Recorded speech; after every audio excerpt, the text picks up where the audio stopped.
How to set up Echo 10 Show with Amazon Alexa app.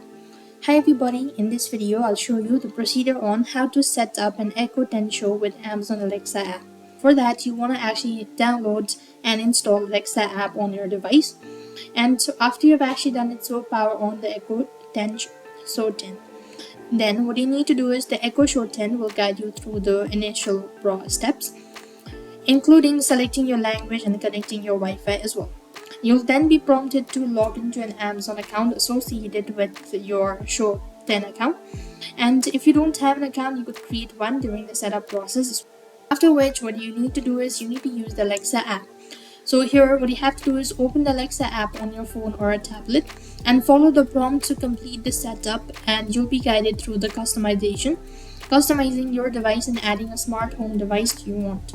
Once connected, here you just have to click on add device, and you just need to go ahead and click on Amazon Echo 10. Once you do it, so on the next field you need to go ahead and select that out. Once connected, you can further customize Echo 10 Show settings such as linking music streaming services or adding smart home devices as well. And that is how it's done. I hope the video was helpful. Make sure to like, share and subscribe. Thank you for watching. See you in the next video.